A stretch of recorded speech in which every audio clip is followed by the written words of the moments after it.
So there's only one war deck card that's not in the game to begin with. The initial phase, I think I've got everybody correct. I'll see later when I start doing selections and whatnot. I randomized among the 2 event cards that each player has. 2 of them got court events. The Estates General, this increases royal taxes, but it throws the Estates General cards for the Huguenots and the Royalists. So this gives a Huguenot treaty, but the Royalists can refuse this, but they lose, I think, an additional royal tax level if they refuse it. And likewise here, same thing. I can give essentially a victory point to each of the other players in exchange for casting this, and then I'll get additional taxes from their cards. Right now, I don't know that I need those taxes, so I'll hold on making that decision. I can hold that card. The Triumvirs, the league player converts any royalist city. Well, great, you know. But again, do I need to do that right now? I don't know. You know, maybe Paris will fall, and that's useful there. And then the final one is an assassination by the Huguenots, which removes an enemy leader, but that's playable only during the end phase. And I probably want to do that.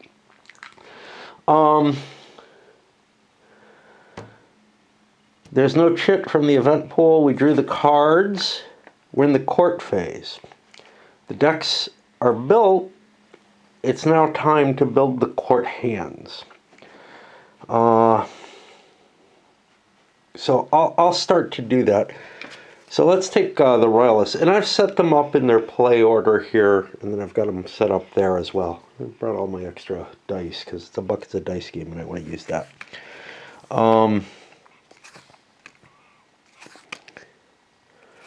Okay, Charles the Ninth.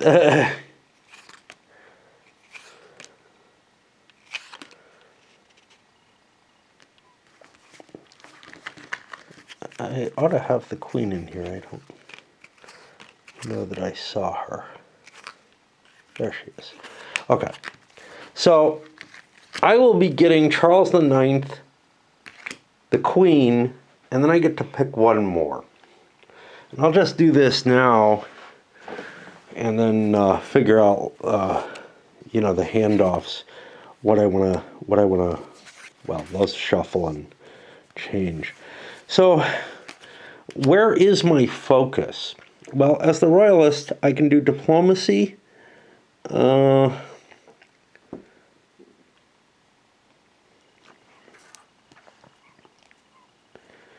Francois de Beaumont, he is not one of mine, so he's going to be a blue somewhere else. And this is one of the problems. I've got the values on them here, so maybe some of these are of interest. You know, so like Jacques de Crussol sounds useful. All right, so I'm allowed to pick one.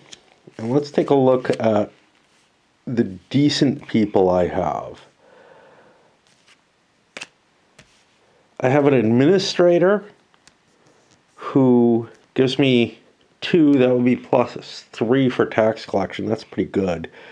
I have a military leader, which could be useful in Guyane. And I have to find Guyane. I could seize Cognac or Bordeaux. Now, what are my victory conditions?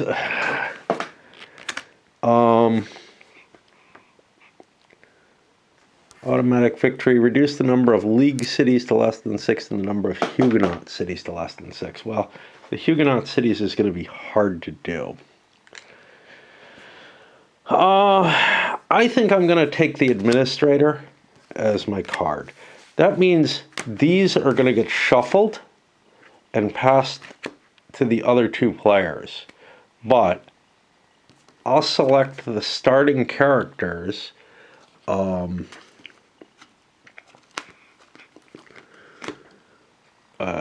for each of the other factions before I do the shuffling. The League, Francis of Lorraine is my leader. And now I have to choose what else I want to do. Now, getting a writer in there is a good idea. I don't know if I took a writer. I did not. I took this administrator. Let me think. Do I have a writer? Because that victory point may be more important than anything else. He's kind of iffy. Can only succeed once. I mean, I get a +1. Yeah, you know, I have the estates. I'm going to take the writer instead of the administrator. Now, I kind of lied. I did shuffle those cards, and no, they're not shuffled. But I think grabbing a writer is probably the most important thing, because that's points that I'm banking for the beginning of, at the beginning of the game, that are important later. Huh. I thought Montmorency would be... Oh, he's the highest ranking leader on that side. I'll put these here, and this is my selection. And then we do the same here, where we have... And they've got detailed information about everyone. Condé, it's like the grandfather of the famous one, I think. Now I'm allowed to pick 2. Oh, so this is more difficult. Diplomacy, return of personality, that's recruit, write a treaty. Okay, I want a writer. So let's find my writer. I've got this Duplace guy. And I've got this guy. They're equivalent. I just want one writer, because if I succeed, I don't need the other one. Now, yeah, I've got a bunch of them. A bunch of 0-level writers. What else am I interested in? Am I more interested in... So... gaining influence doesn't help me, which may mean that my option is between diplomacy, where I'm adding troops, and a surprise attack. Personally, I think diplomacy is the better choice. He's a 1. She's a 2, but doesn't have diplomat. Therefore, she's actually more flexible.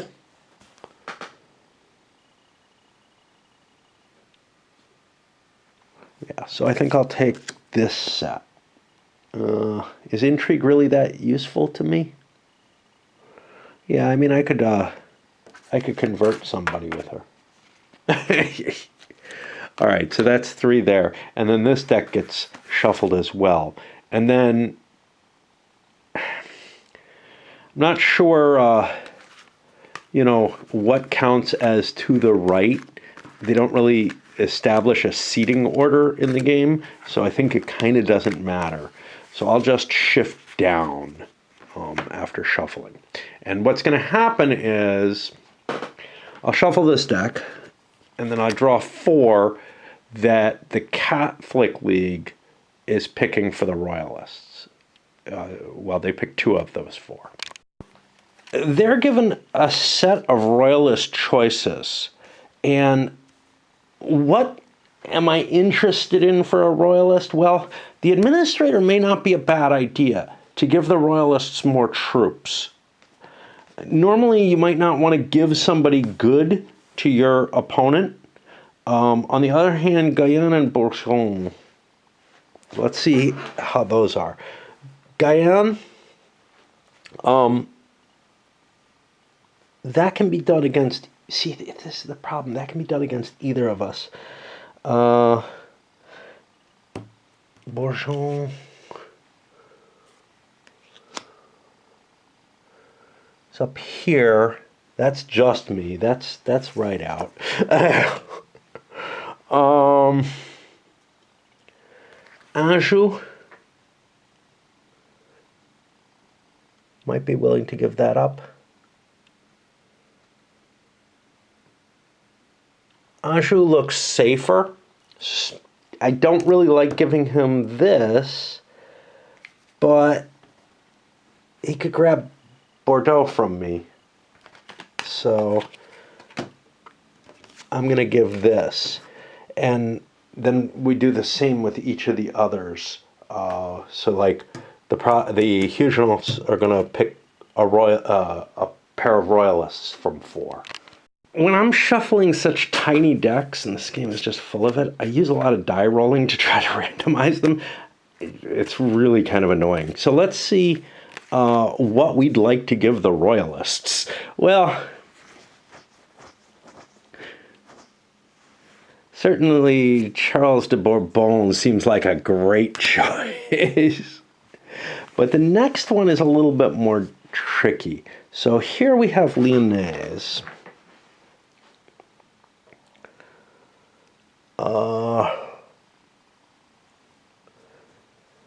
Which has some of mine. I'd rather not give him that. Charles of Lorraine is very effective, but maybe would be too effective on the diplomacy chart.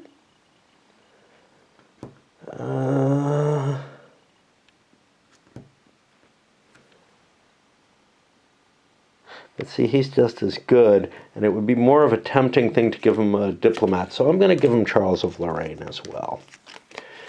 And then I do the same for the Protestants with the Royalists picking them. And then we reverse the order.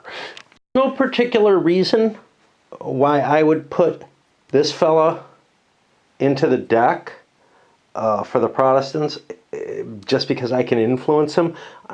My influences of him don't take effect until the military phase, and so I would have that option at that point, and then he'd become a Royalist for all intents and purposes.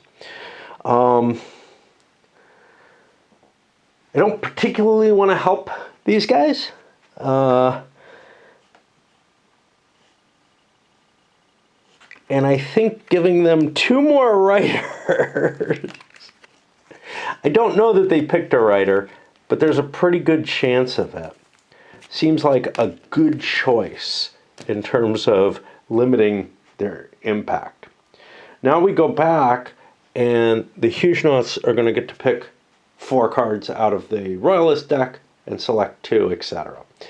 You could perhaps, cut some sort of deals even with your enemies in terms of what you're choosing here. There doesn't seem to be an exclusion to that, and there is some cooperation implied in other places. This is what the Protestants get to choose for the Royalists. Let's take a look. Guyenne. Yeah, there's one of mine. I'm not sure. Oh, this is Royalist. This is Huguenot, I think. So those are not terribly helpful. Limousin.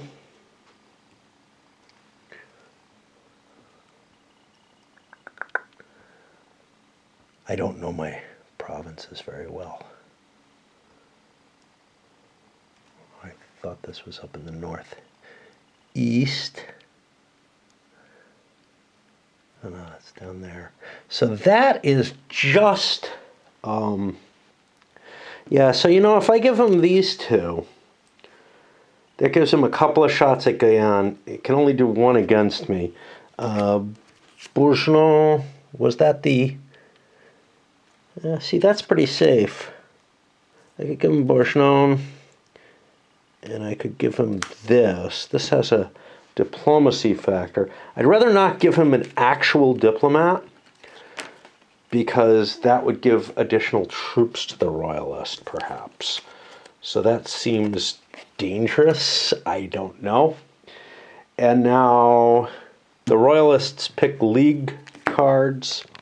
I like the idea of giving the League a powerful diplomat as the Royalists at this point in the game.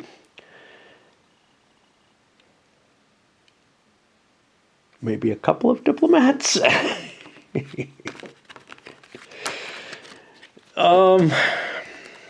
They can use that as leverage because the money stays on the track, I believe.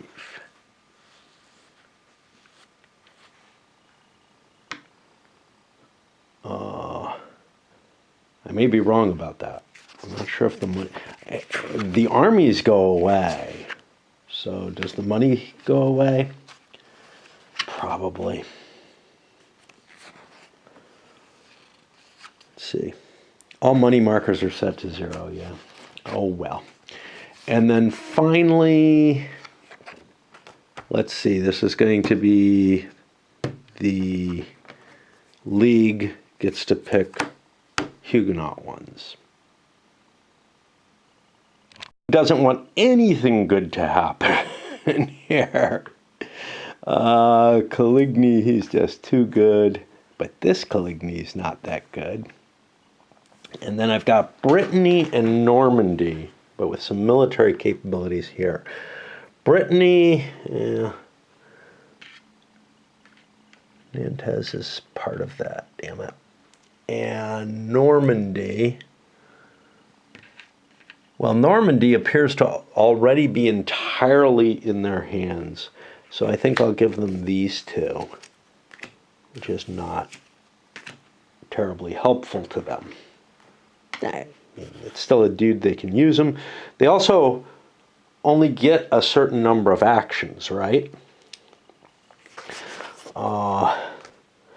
In the court phase, we built the court hands, we chose the cards, final character cards draw, that we did.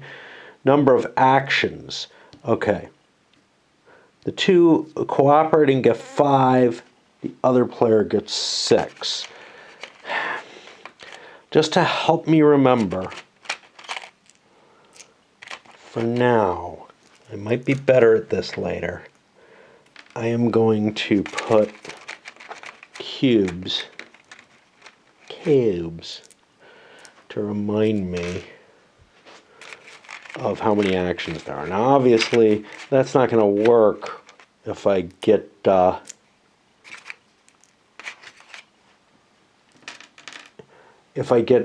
too many cities for any of the players. I'm not even sure that these cubes count against. It's not clear whether those markers are intentionally limited. They're different amounts for the different factions, but that may represent more. You're not going to get more than this for this faction or whatever. So that's going to throw me into the actions in the court phase, and we have the possibility to raise the taxes. Might be worth it. Of a writer. We got Catherine, who's useful at taking away from others, but I could also look here and try to take a leader like Choiseul, who's a Huguenot. Henri de Bourbon is not available yet. Yeah, that's Nevers. Languedoc and Dauphin. He'd be available for a lot of the game. Dauphin is already in my favor. Languedoc's a little bit more mixed.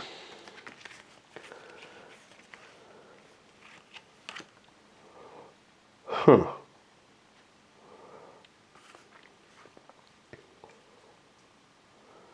See, things that I take can be taken from me. Is this right? I got 2. I picked 1 and 2 and 2. Yeah. I'm going to do my administrator. I think that's the safest of all in terms of, yeah, I want to do this. and I roll 2 dice at +3, and I get a success. Now I got to remember about final values, and he's essentially discarded to there, and that's one of the actions for him. Now I look to the Royalists.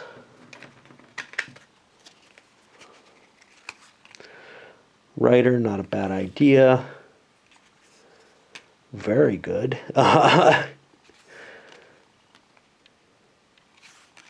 Diplomat. Diplomat.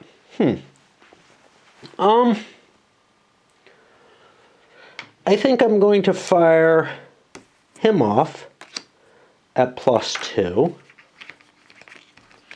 on the diplomacy table, but I get to choose a nation. And I'll put this little marker on the nation I choose.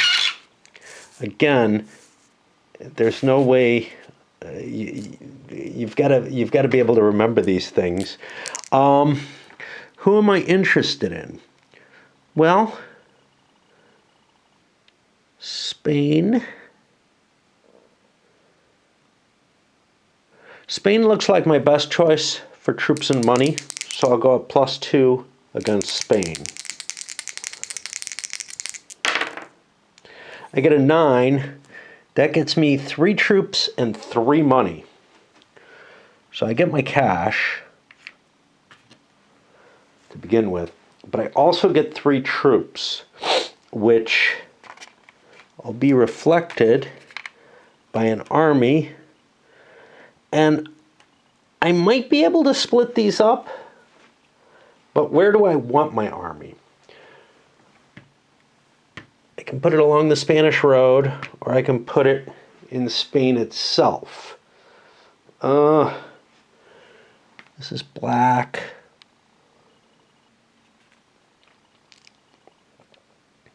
I'm going to put it in Spain itself. And that is indeed a red army at this point. It might change based on who's leading it. There's not really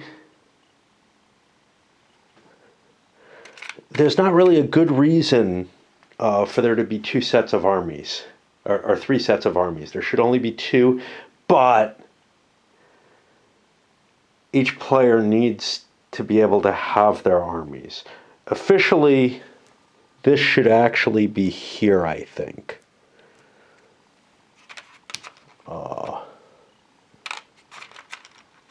But I'm just going to keep it like this for now. It doesn't really make a difference, but those should be realigned. Okay, and then go over here and take a look at what we've got. We've got a lot of people.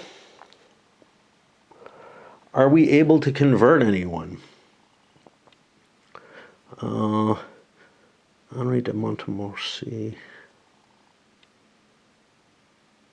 Jean de Monteluc.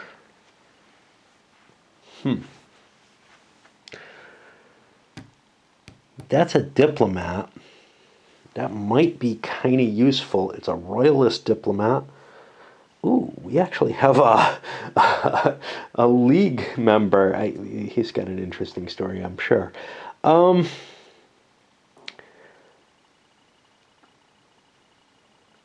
Well, somebody threw a bunch of writers at me.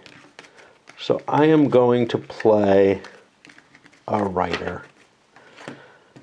That'll be a +1. And I'll keep this cube because I might want it. And I don't have 2 black and white dice, unfortunately, which at least not of reasonable size, which disturbs me to no end. So +1 on the writer, and I'm able to get that. So I get a treatise there, and he's gone. I hope I got rid of, I don't know, that wasn't the person. Okay, Where did my diplomat go from here? Did I play one? Like I did. Oh, here he is. Okay, that's good. All right. And now we continue in a like fashion, heading down.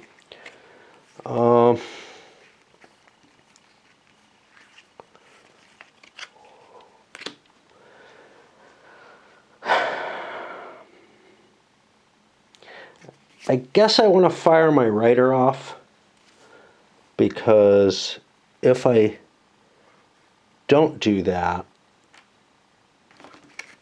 I might lose them. You know, I have a one shot in the turn, so that's +1 on the rider table. 9.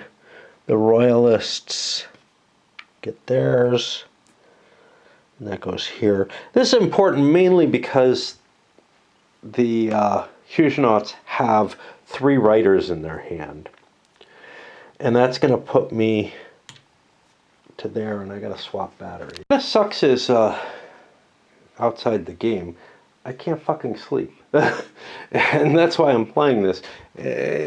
I've got an interview today, and it's already dawn. I've tried a couple hours of lying in bed with my damn thing on. I definitely want to play the diplomat at some point. I don't know. Charles is probably... So I have 4 actions and 5 characters. So there's someone that's not going to do anything. And that's kind of the issue. Now I have to keep track that he is the actual leader here, which is, because I have 2 leaders sitting in my hand, I could use him to do a surprise attack, which is probably a neat thing to do. But then I don't have him. Let's see about turncoats. Let's see. Pretty crappy. Pretty crappy. Not what I'm all that excited about. I have the lowest number of these.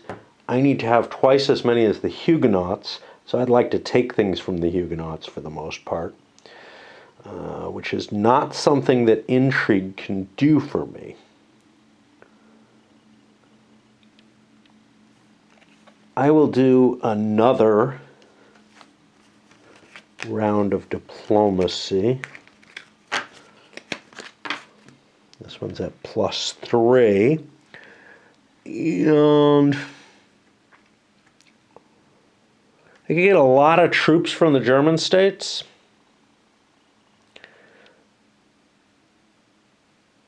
Which is maybe appealing. The other option really, I mean, money comes from the papacy. Savoy could give me a little bit of both. Really would have liked to have gotten a bigger role there. I think I'll go for the German states. And that puts me at +3 on the die roll. That gets me to a 9. So I get 4 additional troops in the German states. Put that there. That's Army 2. It'll go up to 4. And he's been used. I go down to my Huguenots. And what are we trying to do? Well, we need to really smash the Royalists. I mean, we're just not able to win the automatic victory conditions without warfare. We played our rider already. We have 2 more riders, and I have 5 counters. I'm going to have to use a rider for something. They're pretty shitty.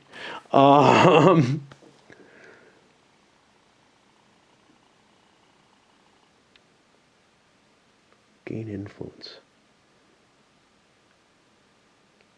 I don't know what gain influence is.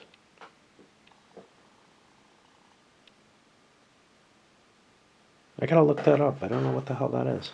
Okay, surprise attack, gain influence in court. Oh, this is if you have an ally. Yeah, okay. Can't do that. So, these guys can't do surprise attacks. I could try to convert somebody with them. They're not very good at it.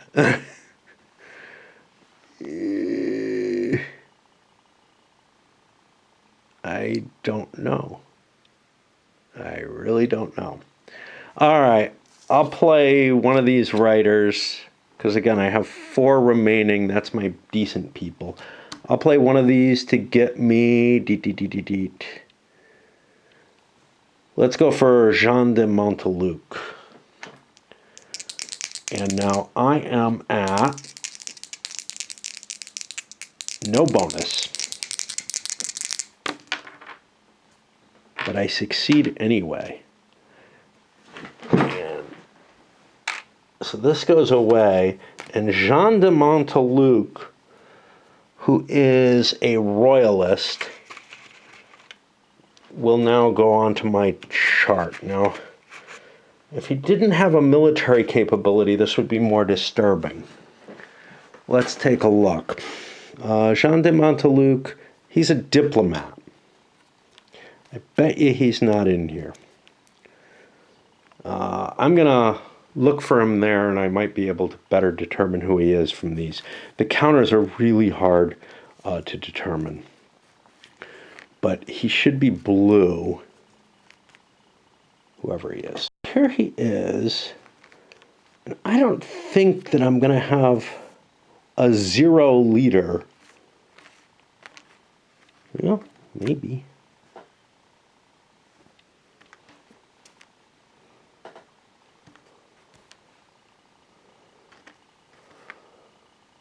Yeah, I don't see him among these. What weirded me out was this guy. Because he's a 0D. I mean, that isn't too helpful. But I don't think there's a counter for him. Which means if I didn't have this card sitting here in the unused deck, I wouldn't be able to mark this in any easy way. Maybe I'd have to write something down or something. Otherwise, I can use the counters to kind of indicate. But yeah, so we got a successful conversion to Huguenot there. For the Royalists, they don't have a whole lot of actions. They have an extra card. So I only have 3 actions left. I've got 2 people I can ignore. Charles is quite possibly one of them. A surprise attack by him is not that helpful. Shit. Take a look. Anjou has a big city under my control and a little city under the Protestant control. That makes life easier. And this guy's good at Anjou. Limousin and Guyenne and Bourgogne. Bourgogne is a fairly major city under royalist control. Probably don't want to do that. Limousin, although again, what do I leave out? Limousin and Guyenne. Guyenne, Bordeaux's big. Cognac is not, so Cognac would be an easier place to take. Aschen's mine. Hard to tell. There's some troops protecting things here. They might be able to come up this way, but they also might be able to come up this way. So, I don't know.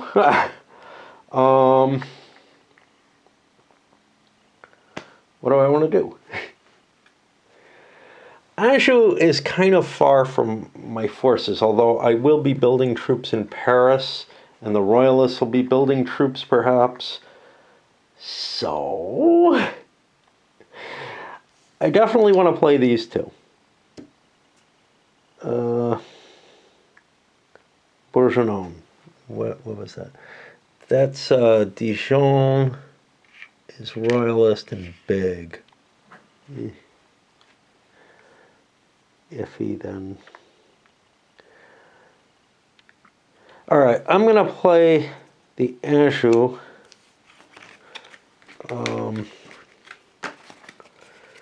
And I will go for, I don't remember what.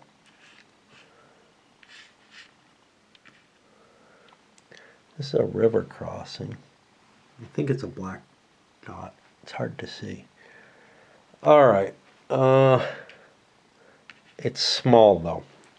So I am at +1 going in there. And this is a surprise attack. Huzzah! We succeed. I use my cube up. I take Samour. It's a river crossing space. I have taken a cube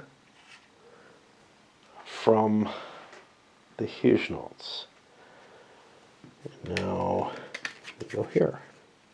Let me take a look at what he's got, and I need.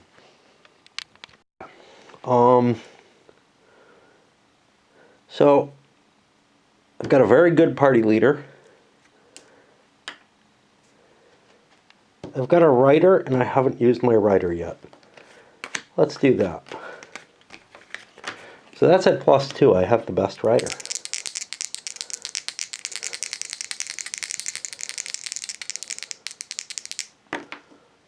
Oh yeah. And I'll take that over here because I don't know where else to put a marker for that and get my victory point. Huguenots still have 4 actions. Again, 2 that I get to not do. No, 1 that I get to not do. Well, he's the one I'm not going to do.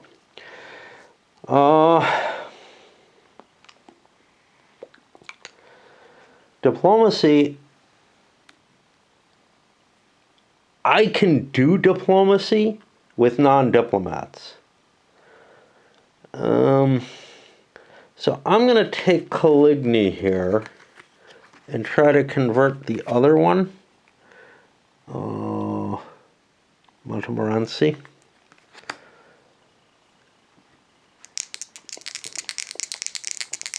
And I'm at +1 for my intrigue. I succeed. This goes away. He is one of these.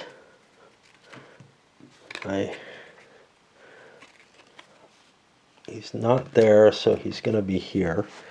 So Henri de Montmorency is now also added to the Huguenot pile.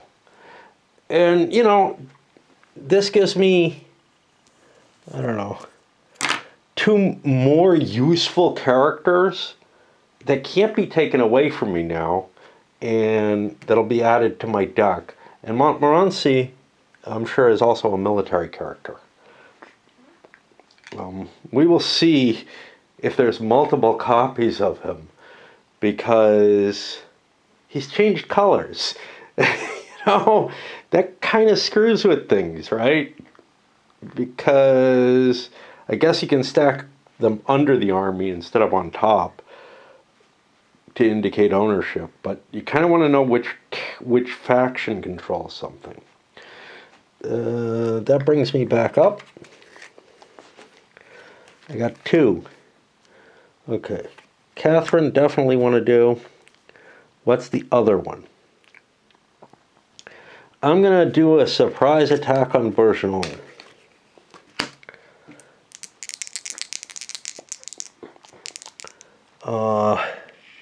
Dijon's a big city, so I'm only at +1 on this. Again, it's successful though.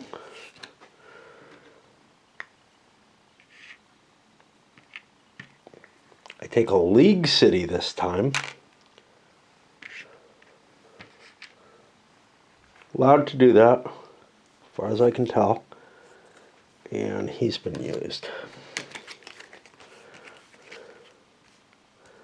I got 2 left. Charles does not want to do anything. Charles of Lorraine.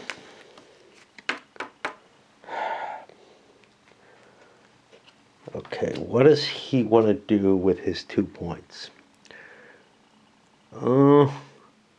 Antoine de Bourbon, basically these are not that interesting to convert. So, I mean, I'd be adding shitty cards to my deck. Why do I want to do that? So I'm going to go for, doesn't really matter where. Why did I?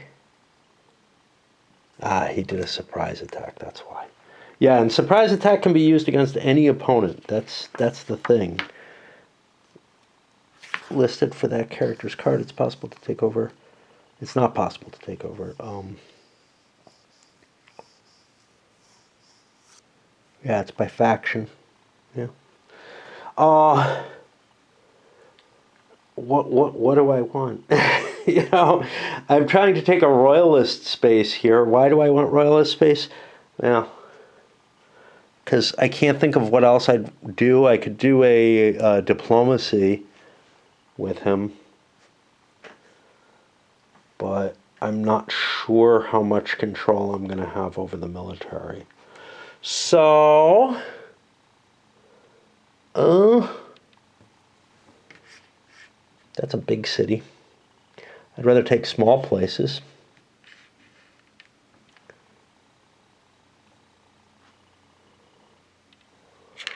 Yeah, right.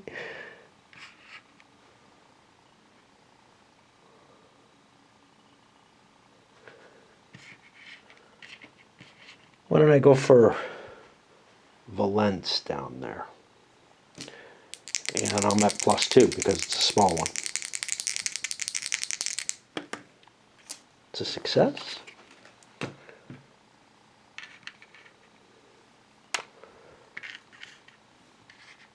Okay.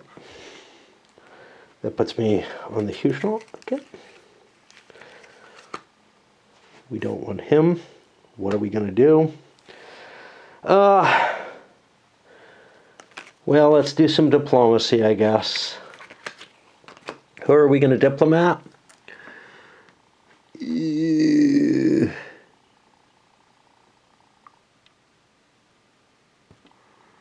I guess we'll go for the English. And we're at +2 here. We don't need a diplomat to succeed. It's not like writers. Ooh, 4, 5, 6. We failed. But we didn't die. And back up. And my battery is about dead on multiple levels. Last chit. I clearly want to use Catherine. As a royalist, is there anything I want to take?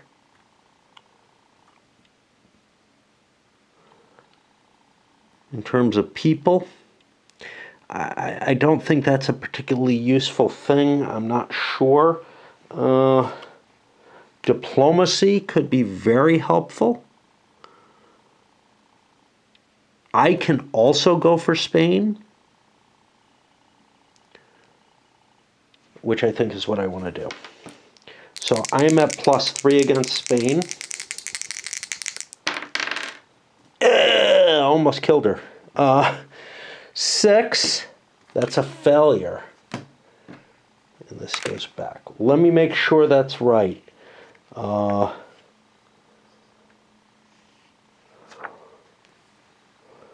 Yeah, it's only on a 2. Okay. That puts me to the last royalist. It will be Francis. I can do a surprise attack. I'm more interested in reducing Huguenot territories. So let's look for a Huguenot we'd like to take out. We'll go for Nimes. and I am at +3 on this surprise attack. Easily.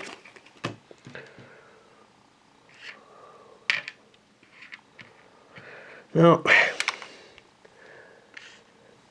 there's reasons not to go for, there's reasons to go for the big ones using this instead. I don't know if I'm doing the wise thing, because the military can take the small ones easier as well. Now we're here. I have my party leader, and I have a Normandy guy. Normandy is already entirely under my control, so that doesn't seem terribly useful. Why don't we do a diplomacy against the United Provinces with Gabriel there? At +1. Have an easier time getting troops from the German states, but I don't make much money. 6, 7. I get 1 troop and 2 money. 1 troop doesn't sound very good. Put that in Army 1. And that's got to be up here in the Netherlands. And that was Montgomery. And now I get my last one also, where I have Conde, and I will use him to do a surprise attack somewhere. Well,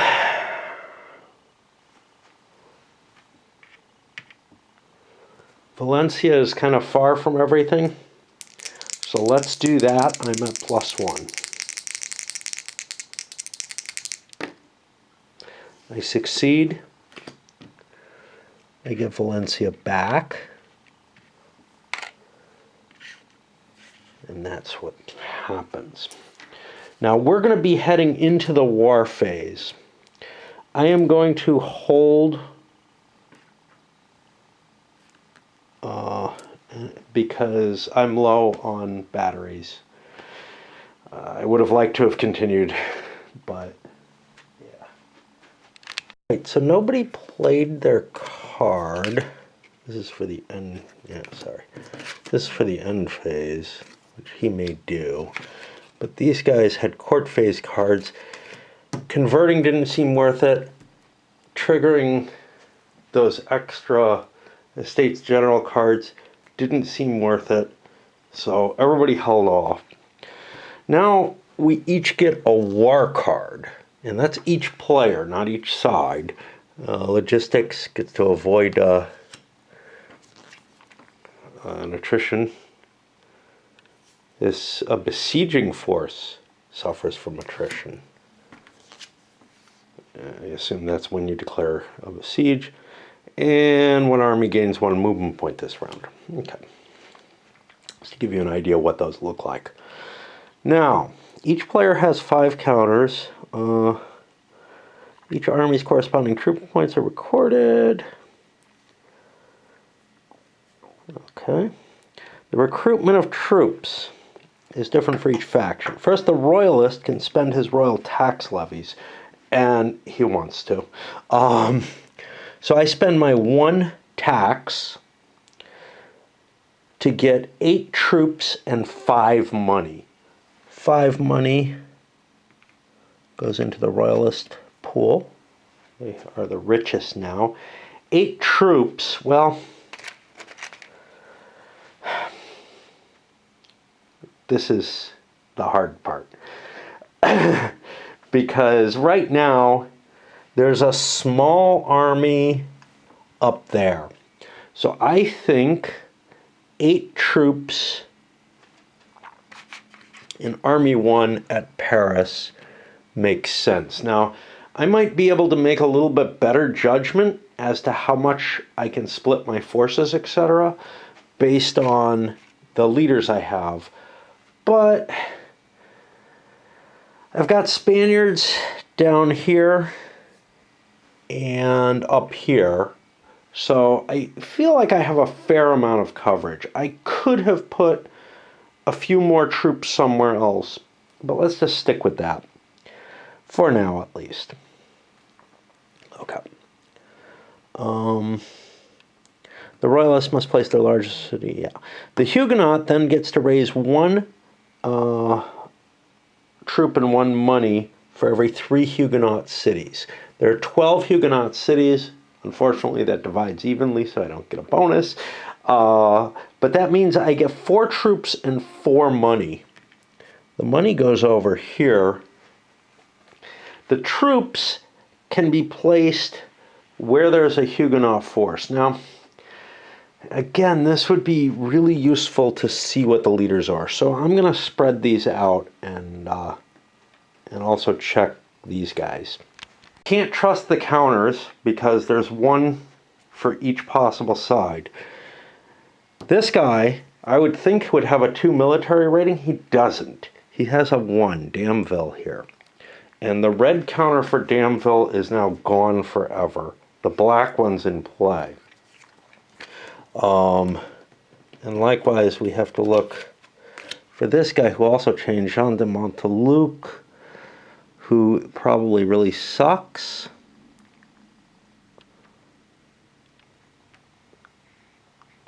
But I'm not seeing him.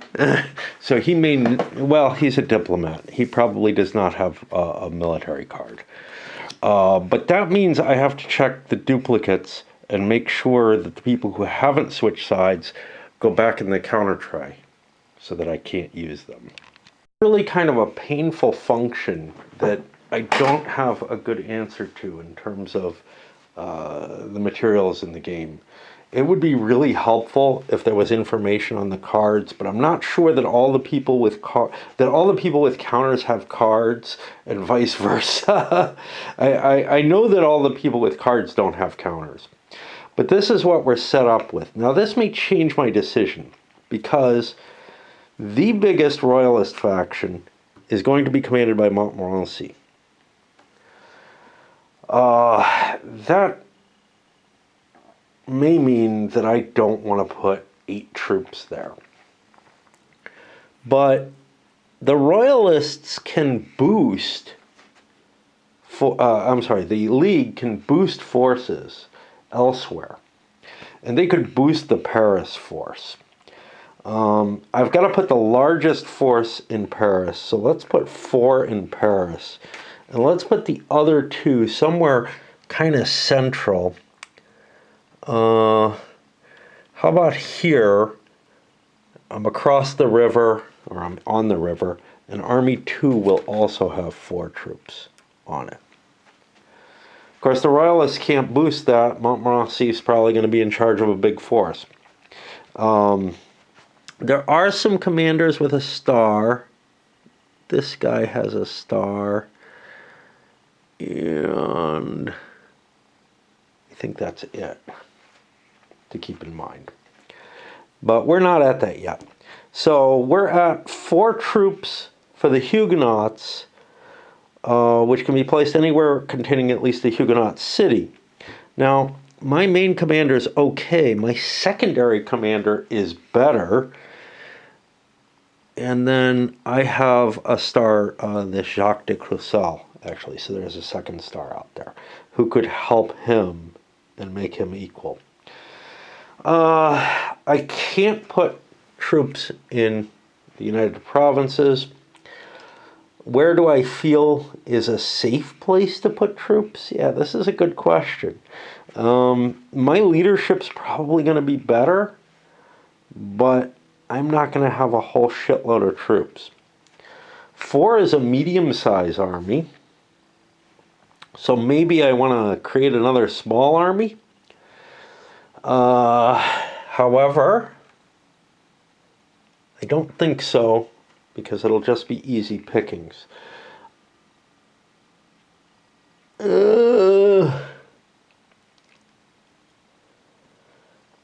Army 1 is relatively small.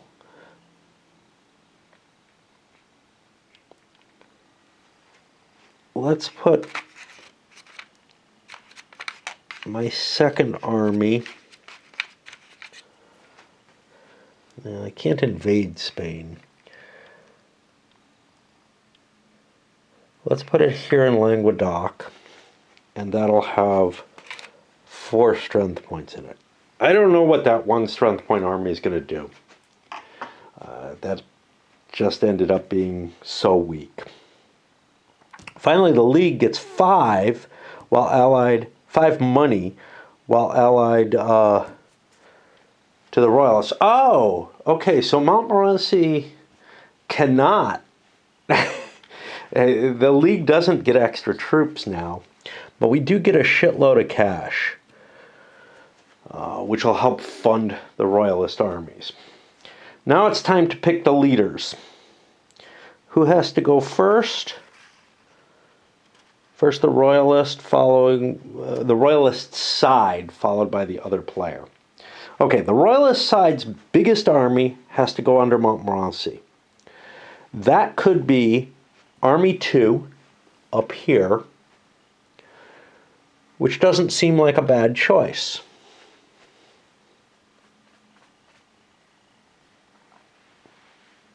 Because I don't know what that army is going to do. And I believe the Royalist gets the assignment choices. He gets the choice on ties as to what he can do. So then I can put my B leader on the next biggest force, which I think will be down here. Now we have more B. Oh, we have more Bs. We have I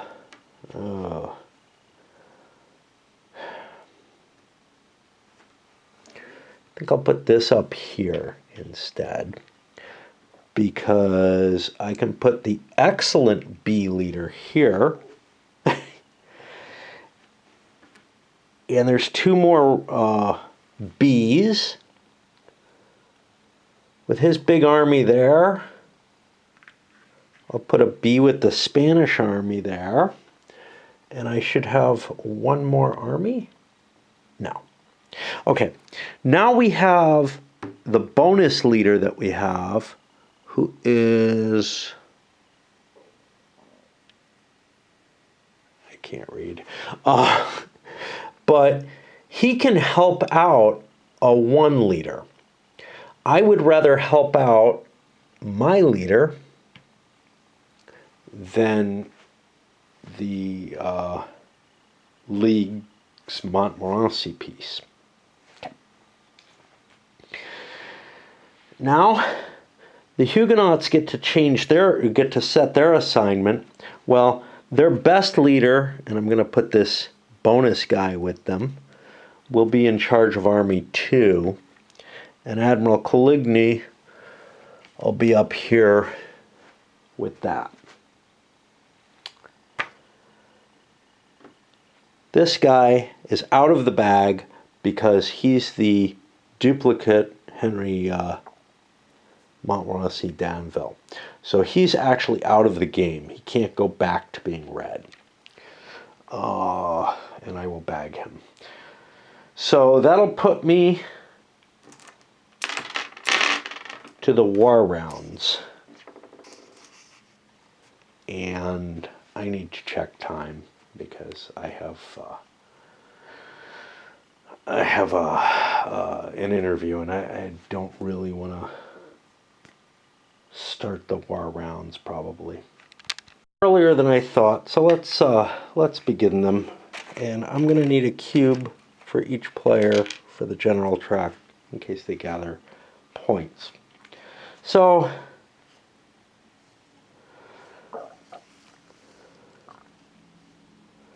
the Huguenot player plays first.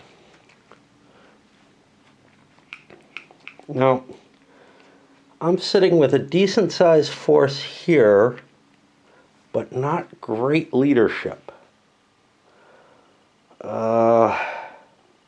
Sieges can really wear you down. This is the difficulty here. That's a medium-sized force. Gain a movement point. Well, I shouldn't have set up where I did if I'm going to gain a movement point. Oh.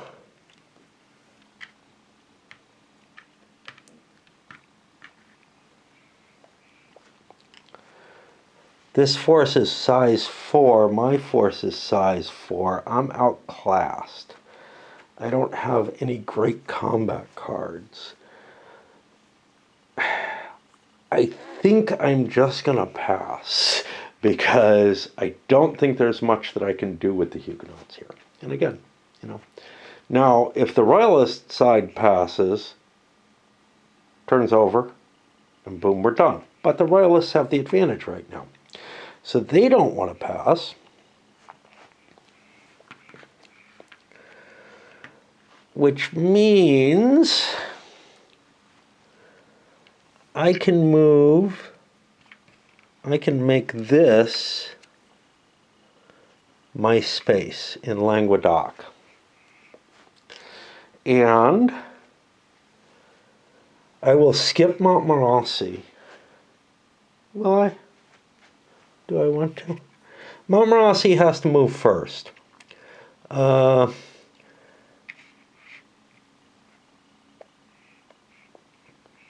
If I can take Lyon, I get an advantage. That is Army 2. It's size 4, it's medium. I'm going to move it to here. And that will move 1, 2 spaces. I'm allowed to do that. Let me check. He does not want to play that. Now I have to roll my attrition. I don't have attrition listed anywhere here. So I look for the attrition roll.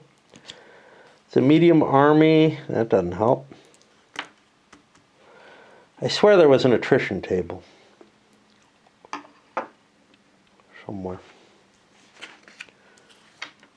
Movement attrition 7 or more. Okay, so I suffer an attrition on Army 2. Yeah. It might help me if I have the leaders there, but I don't know. I've made it there. I think this is when I declare a siege. So we will siege Lyon, which is a major city. Well, that's not good. I have to pay my money. Yeah, I thought there was a chart that tells me the cost, the attrition. Oh, here it is. Here it is. Yeah. Movement points, combat dice, cost me 2 money. The Royalists are the League. I'm sorry. I can't keep them straight. The League seems royal to me somehow. Will roll. So I get 3 dice against 2 for a major city. This isn't great. I don't have any benefits.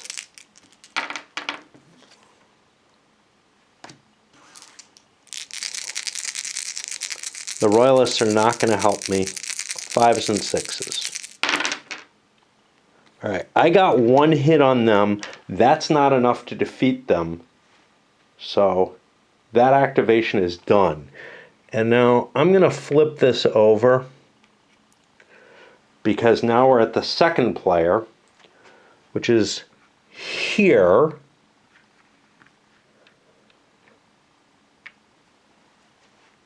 I'm going to tell the Royalists, hey, you have the opportunity to attack with both your forces into here. That's got to be great. Okay, so that's Army 2 and Army 1. And again, these armies are under the wrong places for who's commanding them. So 4 and 3. Well, the size 4 army can move in here without a problem, but that costs $2 for the Royalists. And the size 3 army only costs $1. And again, I'm going to put that buck on the Royalists. I'm sorry, on the League. Because they're the ones to gain the advantage from this. So now, armies 1 and 2 combine. Now, we've just done something. This is Blue Army 2 is 4. Army 1 is up to 7. Now, Montmorency would have to be in command of this if we started the turn this way. This leader is now withdrawn and will be available to replace shortly. But instead, I'm going to try to attack this. Now, this doesn't want to intercept on its own, but it does want to evade. So we take a look at the evasion rule, and we need, okay. So we're facing a large army, which means essentially we have a +1 on the evasion. We're medium, which is even. And then we do a leader comparison as well. And that's the tactical values. Does that include the bonus? I'm not sure. No, that's only in battle. Okay, so I'm at +1 for the size differential, but at -2 because the leadership is worse. So I'm at a total of -1, which I think means I need an 8. I do not get one, so there will be a battle there. That battle, let's figure out our dice here. Army 1 has 7 dice.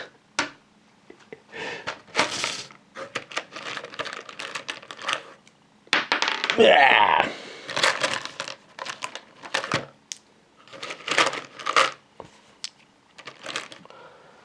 Seven dice for size. That's wrong. 3 dice for size. Plus 3 dice for leadership.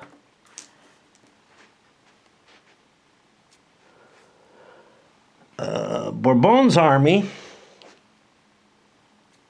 is medium size, so he gets 2 dice. I'll use the white for him. +2 for leadership because he has a starred leader with him.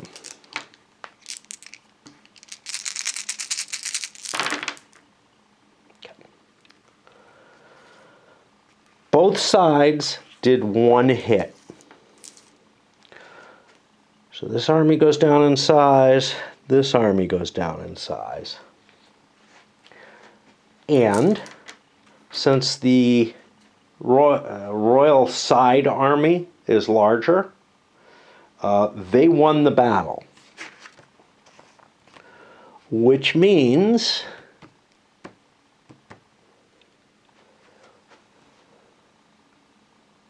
a few things. One, I'm allowed to retreat.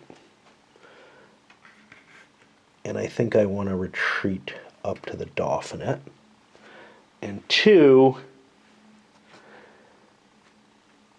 he gets 2 points for defeating a medium-sized army.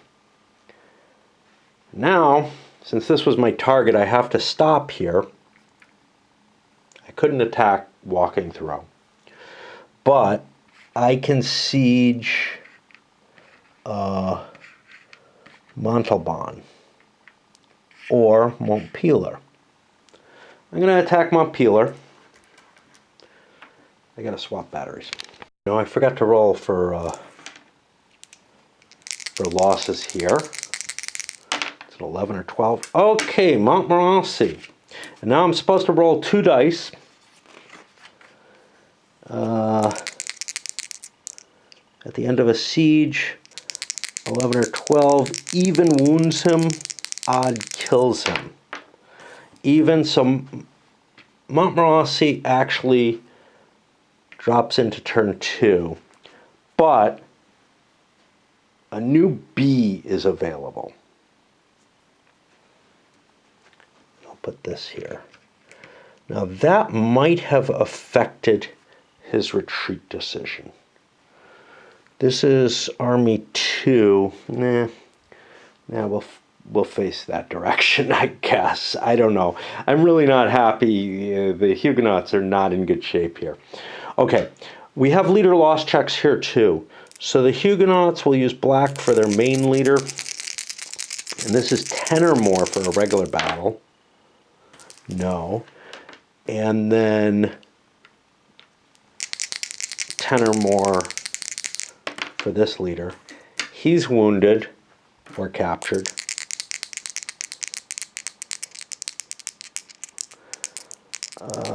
Even is captured? Yeah. Don't ask me why.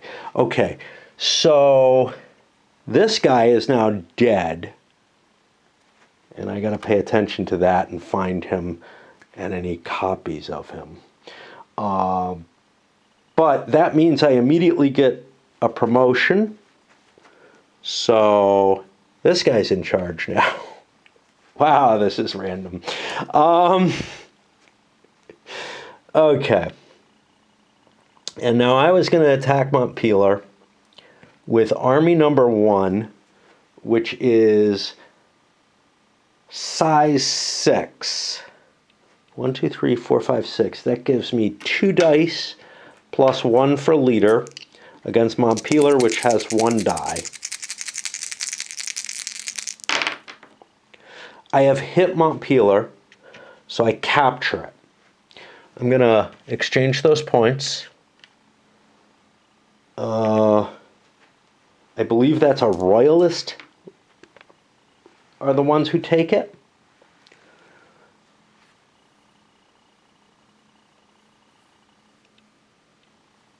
Yeah. So that becomes, I moved it. I think I moved them. Let's see. 1, 2, that's not going to help. 1, 2, 3, 4, 5, 6, 7, 8, 9, 10, 11, 12. Oh, Jesus. 1, 2, 3, 4, 5, 6, 7, 8, 9, 10, 11. Yeah. Where was it? Oh, I counted this, didn't I? 1, 2, 3, 4, 5, 6, 7, 8, 9, 10, 11. Yeah, okay. This shouldn't be there. This should be there. We'll do a recount. Montpellier has switched hands. This army, Army 1, loses a troop to garrison it. I get another combat point for taking a minor city. Somewhere there's points listed.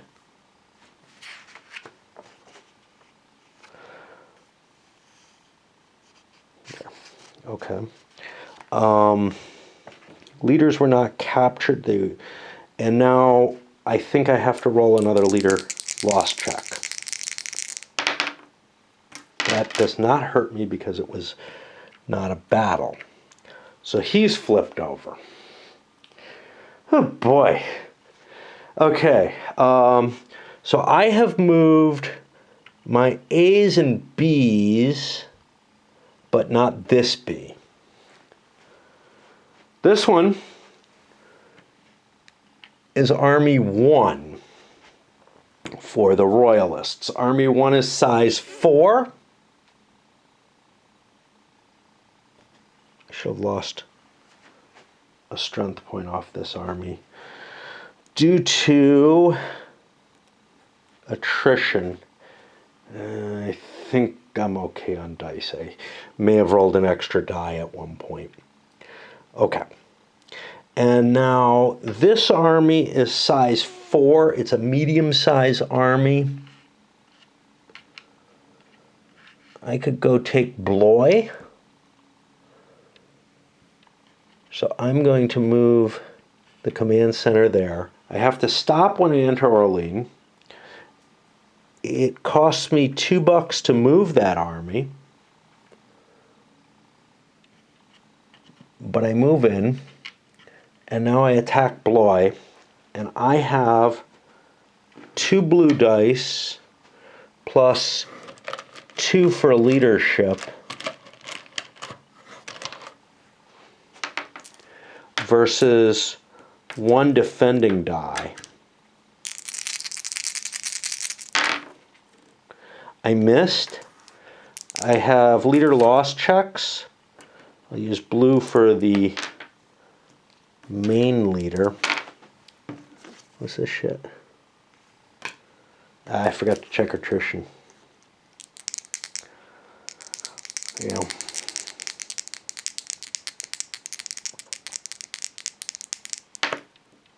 I suffered attrition, so I actually got less dice, but that doesn't matter because I didn't win.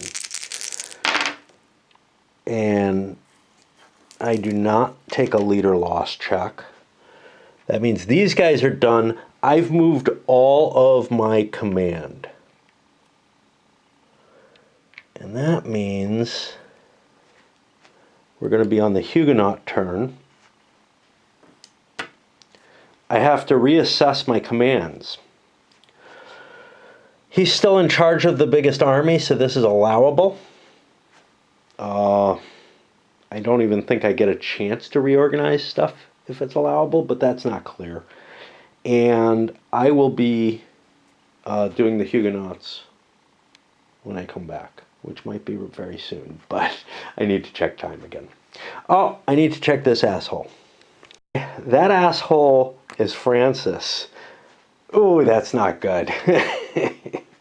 He is not exempted. The only person who's exempted is Nevers.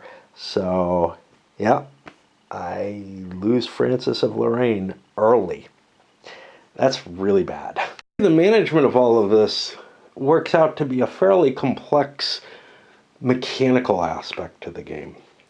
All right, let us get back to the Huguenots.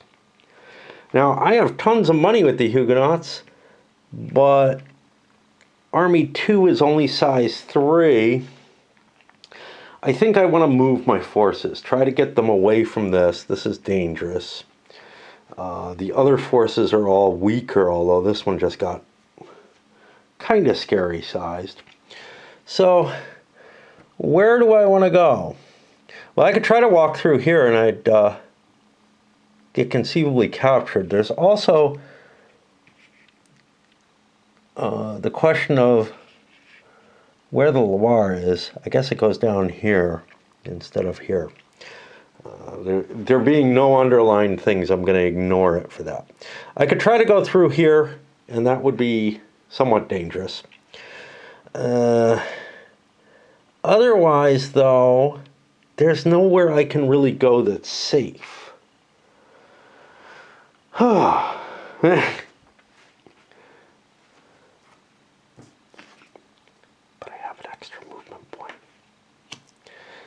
So, I'm going to go 1, 2, 3 up to here. By playing this card, this goes into the discard pile now. It doesn't tell me when I reshuffle these. I assume I reshuffle when this gets added and anytime the deck runs out, I guess. I don't know. Maybe I'm mistaken. Maybe it tells me somewhere. Okay, so this is my A leader. He's going to move 1, 2, 3 spaces. He's a small force, so he's not in trouble. It only cost me $1 to do that. And this force can come down 1, 2 and join. And now armies 1 and 2 combine. So I'm going to give myself... I think that changes...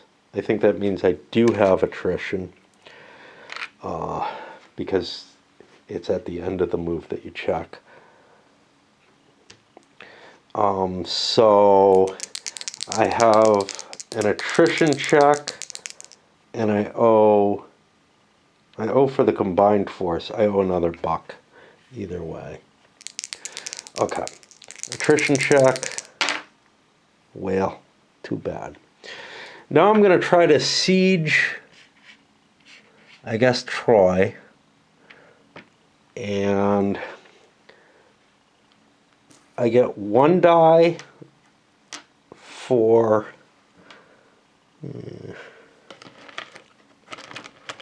don't know, screw these black dice, man. They're just causing me problems. I get 1 die for the size of the army, 2 dice for the leaders. Troy gets 1 die.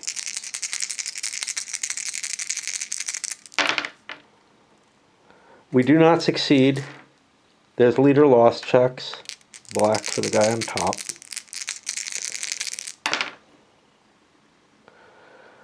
It's a siege, so a 10 doesn't kill. And both armies have moved. So now we're back to the Royalists. I'll put the dice here. And now we have, and I don't want to play this out, but I do want to look at the leaders and assign them. My forces are a 3, a 3, and a 4. So Army 1 is a 4. All my leaders are Bs. I think I'm happy with what I have in terms of this. Now, remember, if the League ends up scoring the highest, they get to steal a city from the Royalists. If I recall correctly.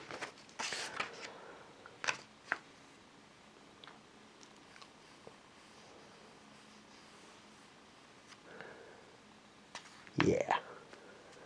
And it's much worse once the St. Bartholomew's Day massacre happens. The Huguenots get 2 cities from the Royalists. And they may not be aligned with the Royalists. At the very least, you know, you're kind of paying the League off. But St. Bartholomew's Day changes the dynamics of public support. So right now, we're okay with where the leaders are. The League has got 3 victory points. No one else has any. A interview, first time I've bailed on one during the screening process. It clearly was not a good match. Nice people, but whatever. Okay, so we're back on the Royalists, and gotta decide what I'm doing. I've already picked my commands. I look at, there are no A leaders. Army 2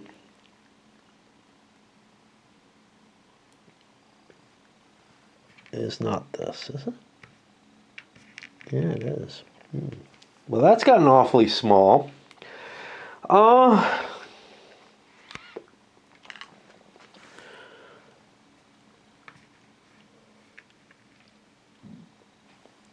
And over here, Army 1 there is not terribly big.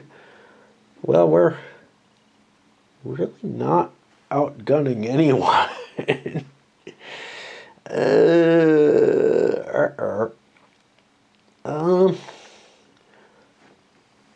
Our war cards, our logistics, which probably isn't too important. Well,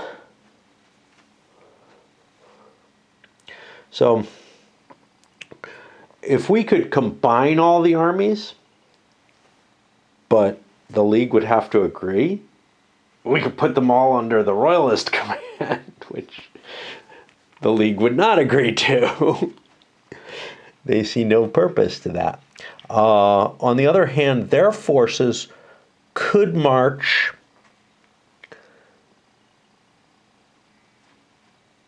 or Army 1 could march 2 spaces. So they could march as far as here.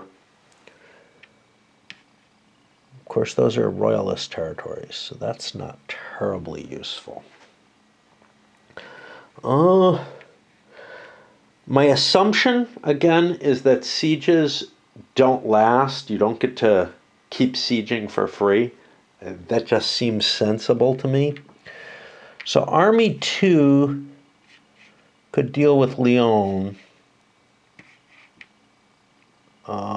which is a big city, and I probably can't beat that with Army 2. Army 1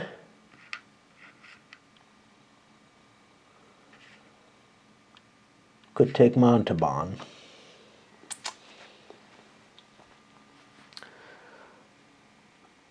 Am I willing? Yes, because what I want to do is I want to take Huguenot ones away. I want to have twice as many cities as the Huguenots.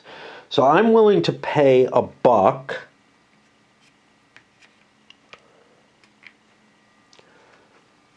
to siege Montauban.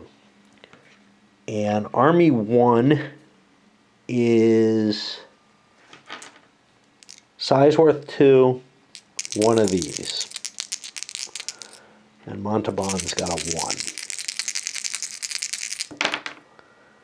We've taken it.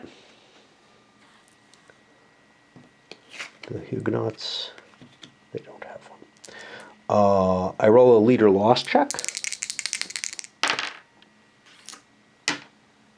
Safe as can be. I expend one of these.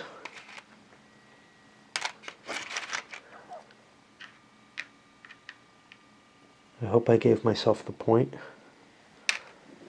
I don't think I did. I think I was at 3 before. And one of these goes down, one of these goes up. This has taken its operation. Army 2 could grab Valence.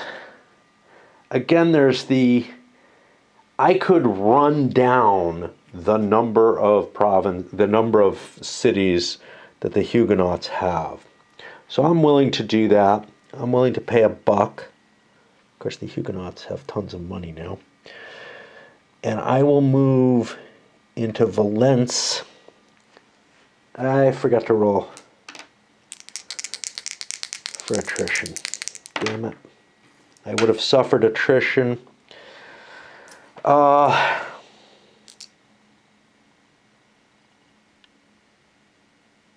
would have had one less die. Let me make sure. Okay, I would not have gotten a hit there, supposedly. So this goes down, this goes back up, and I lose that point. I shouldn't have had as many dice. I'm always forgetting to do the attrition here. This guy doesn't have to roll for attrition, though. He's a size 3 army. He's got a 2-point leader. That gets me 3 dice to 1. So Valencia, I may get. I do not get Valencia. I roll my leader loss. I'm fine. And now the final one is the Royalist here with Army 1. That's a small army. I can keep attacking Blois. I'll pay the $1 for that fight.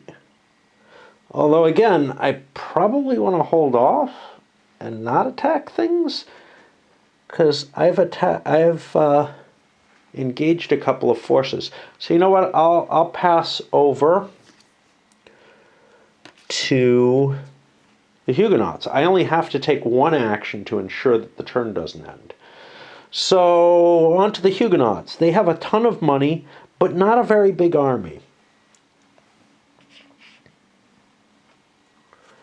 Maybe I want to fight them. Maybe I should do that instead. Now, my odds are break even on that.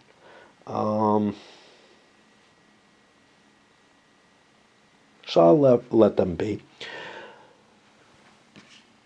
Metz is a big city. I don't want to fight that.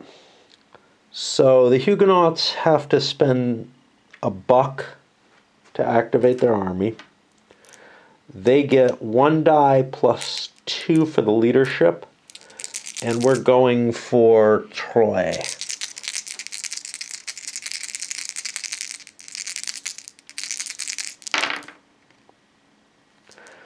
Both sides get a hit. Okay, so the Huguenots take a hit. Troy takes a hit. That is now captured. They're down 1, we're up 1. The Huguenots get a victory point. I have leader loss checks to play.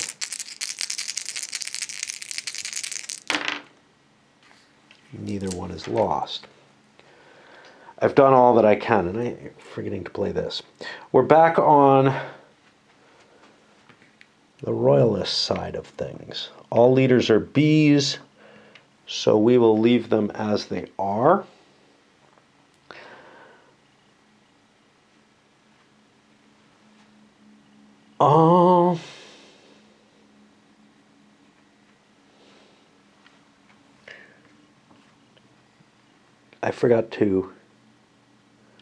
I took a hit, but I forgot to put the garrison there. All right, well now it's of more interest for the Royalists to attack here. And we're in the Loire region. So I will move in for a buck and try to fight. And at this point, the Huguenots want to withdraw. Their withdrawal will be... We're both small. We're both equal. They're just a straight 7. They get out of there. I probably don't want to stay in this location.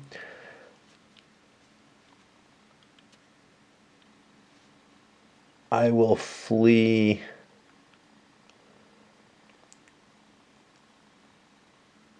to Orleans since I have stuff there.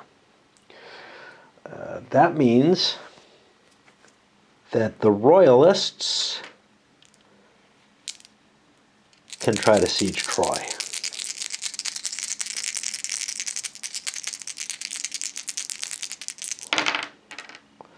We get a hit, that's a success. We've taken it back.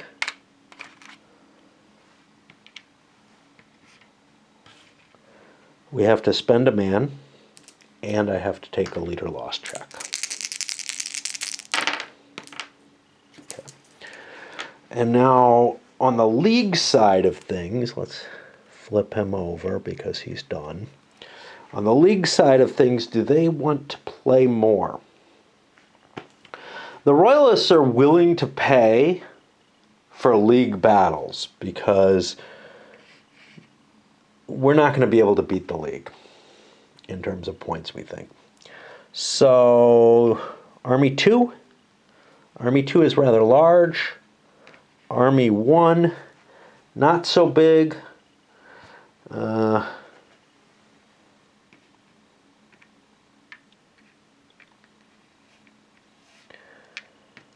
you spend 1 to begin with. So Army 2 will attack Valencia. And that is a size 3 army with 2 leaders. Valencia is just 1 die. We hit. So Valencia becomes Royalist. We have to spend a dude, and we have a leader loss check. Okay. And does it make sense for Army 1 to attack? The Royalists say, hold off on that. We'll figure it out later. So these flip back over. We go back to the Huguenots. Huguenots have one guy left. I have tons of money. I'll pay that $1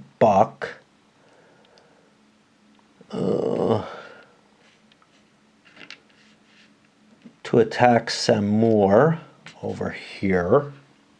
Put this here just so I remember. I could attrition them. Get rid of their chance. I'm willing to let them fight though. So it's 1 die. Oh, I got like 3 dice. You know what? I'm going to attrition them and kill them off so that they do not get their siege. And now the Huguenots are done, which means we're back to the Royalists. I only have a couple of bucks and a 2-point dude. I would have to take a major... I forgot to give myself a point. I would have to take 2 cities. Okay.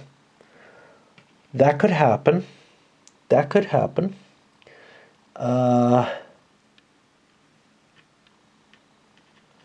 Blois is little. So I'm going to deny the League any opportunity and move into Blois. I have no attrition roll. How does the League feel about this? They don't care. I get 3 dice to 1 because of my leadership. Okay, it's a hit and a hit. That's not good.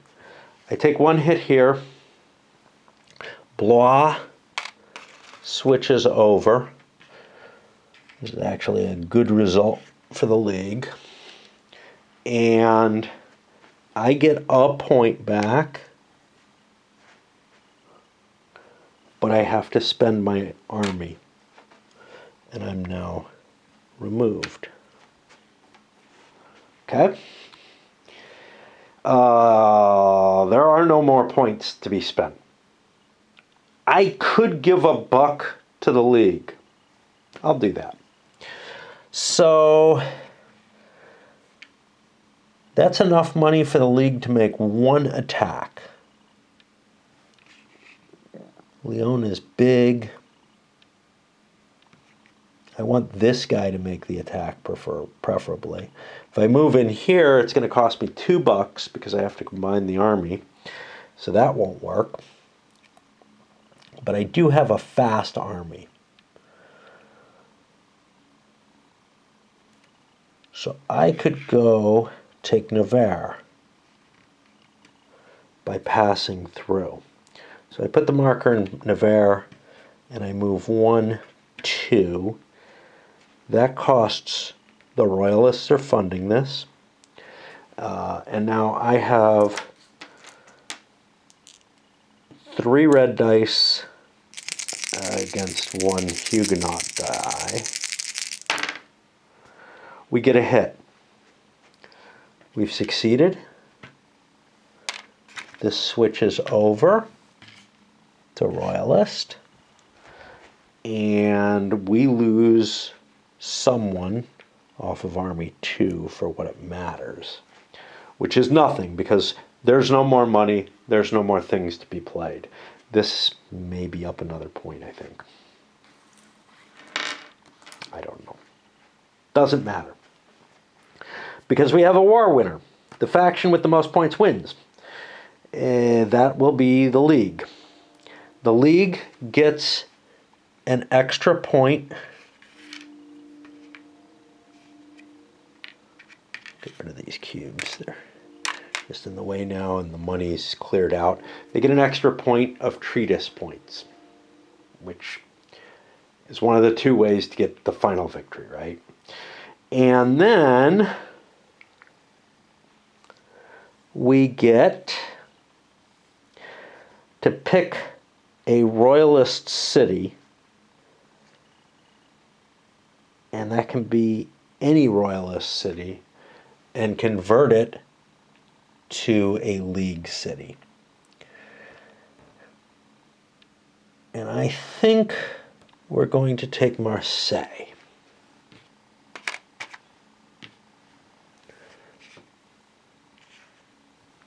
So the league has made some good advances here. And now we're at the end phase. All the leaders are removed from the board. The money is put back. The armies go back.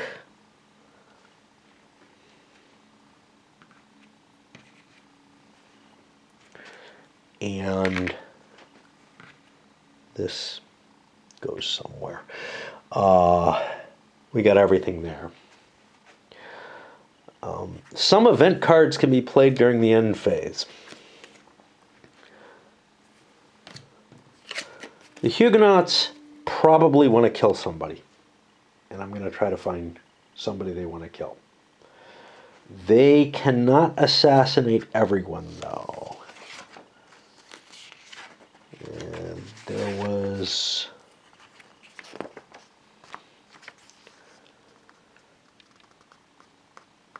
They cannot play it on a woman or a priest.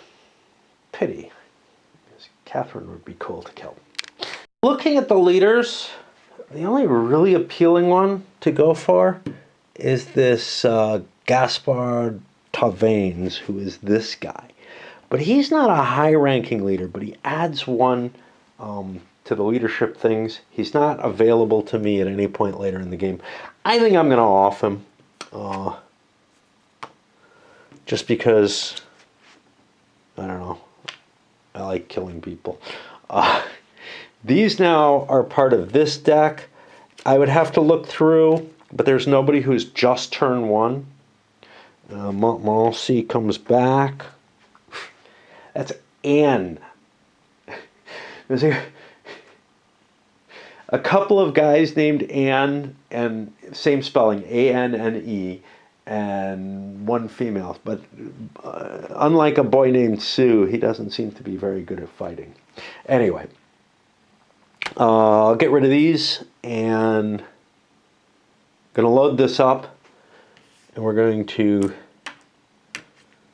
start the second turn on the next video. This video went into a lot of detail to kind of show the mechanisms and to show my struggling with trying to deal with them.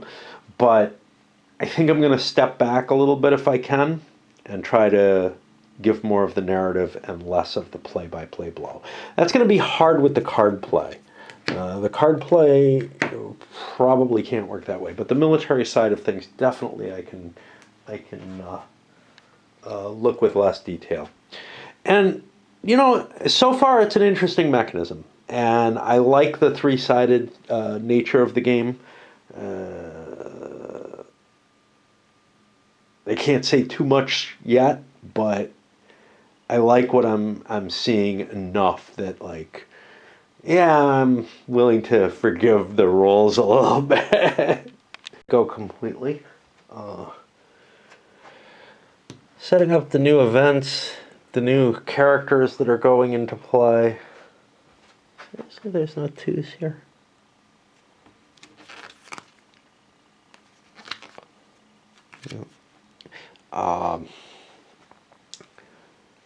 I'm beginning to think that the war deck should be reshuffled every time.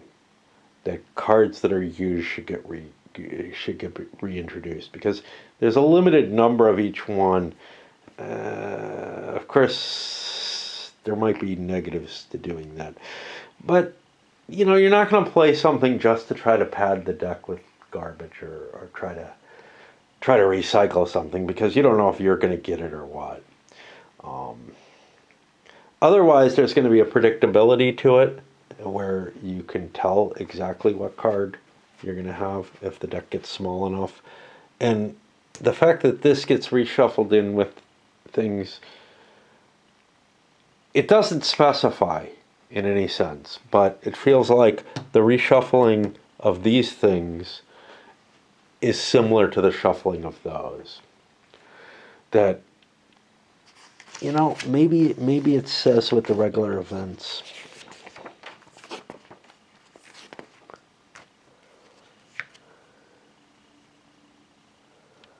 Ooh. Forgot about these. These are going to go in too.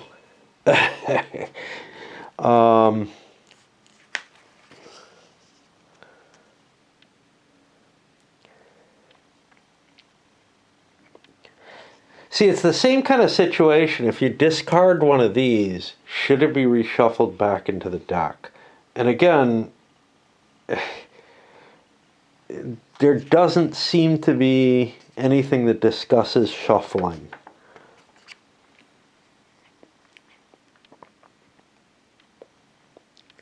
Maybe in here it says.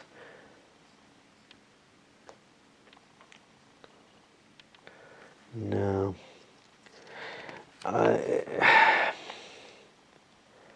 This is disturbing because normally you would reshuffle only when the deck runs out in most games.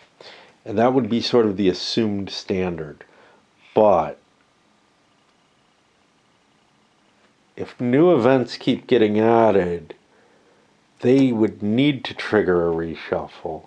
And if they're already triggering it, you know, would they add the discards in there? But if they're already triggering it, maybe other things, maybe they should just be reshuffled every time. I'm less worried about the war cards than I am the effect on these guys. If no new cards are added, do you reshuffle? If new cards are added, do you only shuffle the new cards in? Neither one of these is specified in there. I kind of like the idea of reshuffling everything. Most of these have stars on them.